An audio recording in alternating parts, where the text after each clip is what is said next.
పోవచ్చు. అంటే పార్టీల పరంగా ఇప్పుడే కులాల పరంగా కూడా మద్దతున్న సంఘాలు ఉన్నాయి. కానీ నా మొట్టమొదటి సూచన ఏంటంటే మళ్ళీ జేఏసీలు కూడా మళ్ళీ ఆ పార్టీ నడిపే జేఏసీ, ఈ పార్టీ నడిపే జేఏసీ, ఈ కుల ఆధిపత్య జేఏసీ, ఆ కుల ఆధిపత్య జేఏసీ అని కాకుండా అందరి జేఏసీగా అవతరించే ప్రయత్నం చేయమని మొట్టమొదటి సూచన చేస్తాను.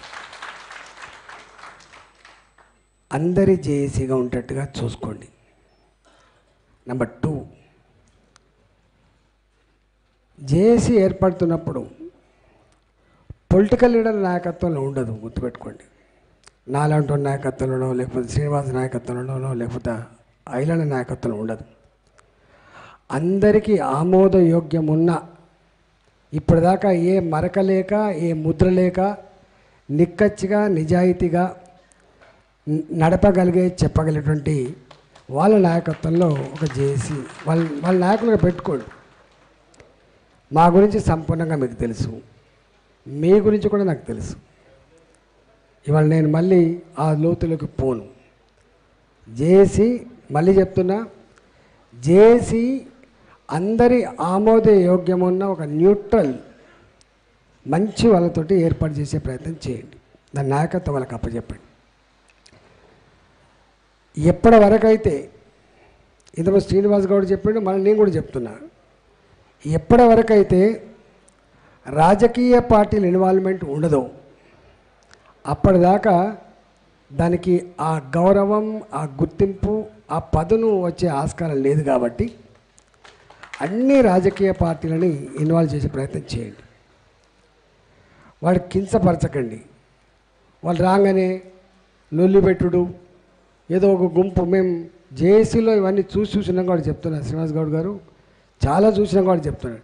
నేను జేఏసీలో ఉంటుంది. జేఏసీలో పార్టీల పరంగా ఒక్కొక్క పార్టీకి ఇద్దరిద్దరి చొప్పున ఉండే, ఒక 100 సార్లు ఇచ్చకపోయే ఆస్కారం ఉండే జేఏసీ. కానీ ఇచ్చకపోకుండా కాపాడగలిగే నైపుణ్యం, ఆ బ్రాడ్నెస్, ఆ కమిట్మెంట్ ఉన్న వాళ్ళు ఎక్కడో కొన్ని సెన్సార్ చేసి వాటిని నడిపించిన విషయం మర్చిపోకండి. కాబట్టి మీరు అన్ని రాజకీయ పార్టీలను ఆశయం కోసం కలుపుకునే ప్రయత్నం చేయాలి తప్ప వచ్చే నాయకులు ఇలా భారతీయ జనతా పార్టీ నుంచి నాయకులు వస్తారు, కాంగ్రెస్ పార్టీ నుంచి నాయకులు వస్తారు. ఎవరి పార్టీ ఉపన్యాసం వాళ్ళు ఇచ్చుకునే వేదిక కాదు ఇది. ఈ వేదిక ఉమ్మడి ఆశయం కోసం, ఉమ్మడి ఎజెండా కోసం మాట్లాడేది తప్ప ఇది పార్టీల పరంగా ఉపన్యాసం ఇచ్చుకునే వేదిక కాదు. ఇంకొక సూచన ఏంటంటే, ఎవరి సిద్ధాంతం వాళ్ళు చెప్పే వేదిక కూడా కాదు ఇది. ఇది ఒకటే సిద్ధాంతం. 79 సంవత్సరాలు తెలంగాణ రాష్ట్రం కొంత లేటుగా లిబరేట్ అయినా, ఇంకో సంవత్సరం తర్వాత లిబరేట్ అయినప్పటికి కూడా ఆనాటి నుంచి ఇవాళ ఎందుకు ఈ ఆక్రోశం, ఎందుకు ఈ బాధ, ఎందుకు ఈ ఆందోళన అంటే 50% ఉన్న జనాభా అని చెప్పైతే అందరు మీరు చెప్తున్నారు. Telangana is nothing but a state of weaker sections అని చెప్పి పెద్దవాళ్ళు చెప్పిండ్రు. 80-85% అనగారిన వర్గాల నిలయమని మనమైతే విన్నామో, చెప్పినామో, పెద్దవాళ్ళే మాట్లాడినరు. గా రాష్ట్రంలో ఇంతవరకు ఈ 77-78 సంవత్సరాల చరిత్రలో ఒక బీసీ ముఖ్యమంత్రి కాలేకపోయింది అనేది బాధ.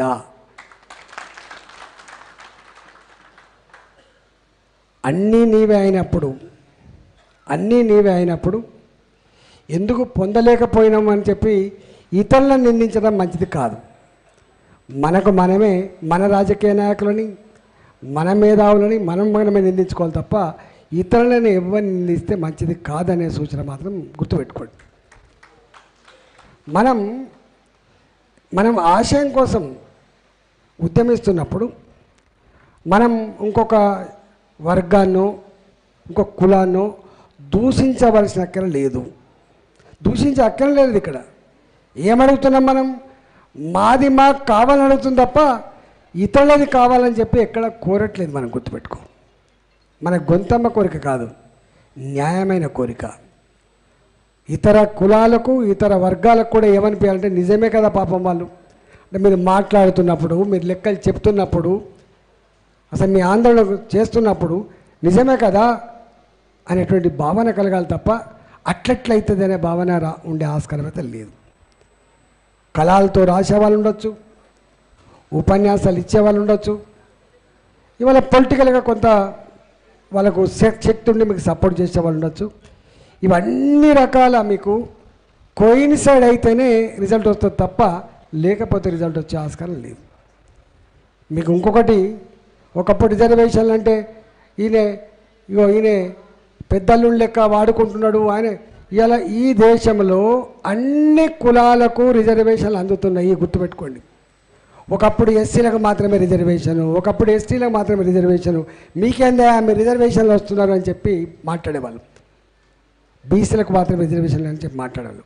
ఇవాళ దేశంలో అన్ని కులాలకు